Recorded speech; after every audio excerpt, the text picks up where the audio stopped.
vais vous dire qui est mon adversaire, mon véritable adversaire. Il ne présentera jamais sa candidature. Il ne sera donc pas élu. Et pourtant, il gouverne. Cet adversaire, c'est le monde de la finance. C'est quelque chose qui est à mi-chemin entre l'angélisme, la naïveté et le caractère dépassé. Il n'y a pas d'économie sans finance, il n'y a pas d'économie sans banque. François Mitterrand reste, jusqu'à aujourd'hui, le seul président socialiste de la Ve République.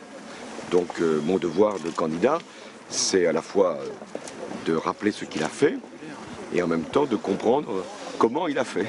François Hollande est un candidat, le candidat des années 70, 80. Il y a un côté sympathique, c'est que ça nous rajeunit de 30 ans. C'est notre jouvence de l'abbé Souris. Qu'est-ce que c'est être courageux? C'est oser, quand on pense que c'est l'intérêt supérieur du pays qui est en cause, proposer des réformes difficiles, au risque d'être impopulaires, si on sait que c'est au service du pays. Or, hier tout l'après-midi, on a entendu l'annonce qu'on aurait avec François Hollande le Père Noël toute l'année. Alors, beaucoup étaient surpris, pour pas dire choqués, de ce qui vous est arrivé au Bourget. On a un sentiment qu'on vous a ignoré. Moi, je demande simplement le respect de cette histoire. Cette histoire ne s'est pas arrêtée comme le montrait le film qui a été projeté au Bourget pour que les auditeurs comprennent bien.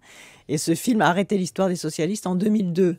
Je crois que certains ont craint qu'il y ait une ferveur populaire lorsque l'on aurait reprojeté ces images du stade Charletti. Mais c'est pas moi qui suis en cause. J'entends certains dire elle n'a pas été citée, donc elle dit quelque chose. Non, moi j'aurais fermé ma bouche une fois de plus si je n'avais pas été interrogée ou si je n'avais pas vu des gens très, très tristes. Mais est-ce que vous êtes blessée, indifférente ou agacée? Je demande le respect.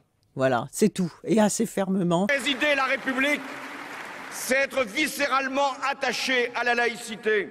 Et c'est pourquoi j'inscrirai la loi de 1905, celle qui sépare les églises de l'État, dans la Constitution. La France est, comme chacun sait, une république laïque et sociale. Ce principe est d'ailleurs inscrit noir sur blanc dans le préambule de notre Constitution.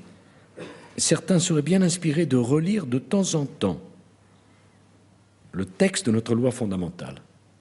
C'est un petit peu d'arrogance. Alors, Monsieur Juppé, de François Hollande. en matière d'arrogance, je pense que chacun a à faire son examen de conscience. Oh, mais, moi je l'ai fait depuis longtemps. Bon, tant mieux. Et Vous êtes tout à fait. moi, je ne suis pas encore guéri peut-être, mais vous, vous avez quand même des rechutes possibles. Donc, Une vraie arrogance que d'ailleurs Alain Juppé a noté aussi. On a été très nombreux à être frappés de voir que depuis plusieurs jours maintenant, il en est quasiment à se demander s'il faut qu'il y ait une élection, tellement il est certain de gagner. J'ai d'abord trouvé que c'était deux hommes de qualité. Vous parlez d'Alain Juppé, de François Hollande, et que c'est plutôt une chance dans un pays d'avoir des hommes politiques de qualité. On critique assez facilement les hommes politiques. Les deux ont oublié d'être cons, ce qui est quand même un atout pour le pays.